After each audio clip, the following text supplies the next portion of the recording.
माघ मास महत्तम 28वां अध्याय। वशिष्ठ जी कहने लगे कि हे राजा दिलीप, बहुत से जन समूह सहित अच्छोद सरोवर में स्नान करके सुखपूर्वक मोक्ष को प्राप्त हो गए। तब लोमश जी कहने लगे, संसार रूपी इस तीर्थ राजा को सब श्रद्धा पूर्वक देखो। यहाँ पर 33 करोड़ देवता आकर आनंद पूर्वक रहते हैं। यह अक्षय वट है जिनकी जड़ें पाताल तक गई है, और मार्कंडेय ऋषि प्रलय के समय भगवान इसी अक्षय वट का आश्रय लेते हैं।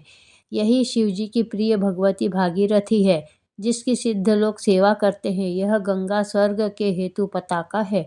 इसका जल पीकर मनुष्य मुक्त हो जाते हैं। हे मुनि, सभी प्राणी इस नदी को यमुना से मिली हुई पाते हैं। इसका संगम बड़े पुण्य से प्राप्त होता है। इसके स्नान से मनुष्य जन्म मृत्यु रूपी दावानल से कोई नहीं तपता, परंतु ज्ञान प्राप्त करके मुक्त हो जाता है। यहाँ पर स्नान करने से सभी प्राणी बिना ज्ञान के भी मुक्त हो जाते हैं। इसलिए ब्रह्मा जी ने यहाँ यज्ञ करने की इच्छा की थी।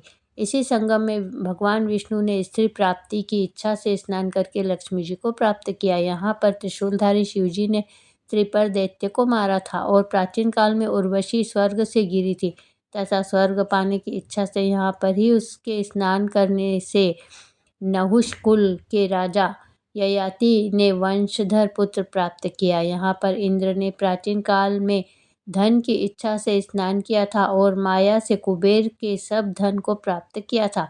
प्राचीन काल में नारायण तथा नर ने हजारों वर्ष तक प्रयाग में निराहार रहकर धर्म किया था। यहाँ से जेगाशव्य सन्यासी ने महादेव जी जैसी शक्ति वाले से विजय पाई थी तथा अणिमा आदि योग के अति दुर्लभ ऐश्वर्य प्राप्त किए थे। इसी क्षेत्र में तपस्या करके श्री भारद्वाज सप्त ऋषियों में सम्मिलित हुए। जिन्होंने भी यहाँ स्नान किया सबको स्वर्ग की प्राप्ति हुई। इसलिए हमारे विचार से तुम त्रिवेणी में स्नान करो। इस स्नान से पहले किए हुए तुम्हारे सब पाप नष्ट हो जाएंगे और संपूर्ण वैभवों को प्राप्त हो जाओगे। ऋषि के इस प्रकार के वचन सत्य वचन सुनकर सब ही त्रिवेणी में स्नान करने लग गए, और उसी स्नान करने से उसकी पिशाचता नष्ट हो गई।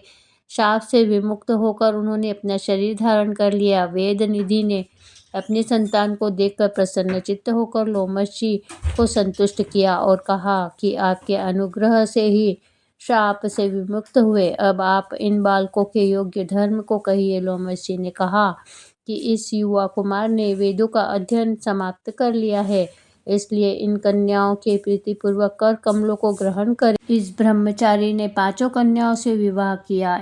इन कन्याओं के सब मनोरथ पूर्ण हुए। जिसके घर में लिखा हुआ यह महात्म्य पूजा जाता है, वहाँ नारायण ही पूजे जाते हैं। पुष्कर तीर्थ में, प्रयाग में, गंगा सागर में, देवालय में, कुरुक्षेत्र में तथा विशेष करके काशी में इसका पाठ अवश्य करना चाहिए। पुष्कर तीर्थ में ग्रहण के अवसर पर इसके पाठ का दुगना फल मिलता है और मरने पर वैष्णव पद को प्राप्त होता है। माघ मास महत्तम 28वां अध्याय समाप्त। प्रिय भाइयों बहनों, अगर आपको मेरे वीडियो पसंद आ रहे हैं तो मेरे चैनल को अधिक से अधिक लाइक कीजिए, सब्सक्राइब कीजिए और इस वीडियो को अधिक से अधिक शेयर कीजिए। जय श्री कृष्णा। आपका लाइक और सब्सक्राइब हमारे मनोबल को बढ़ाता है।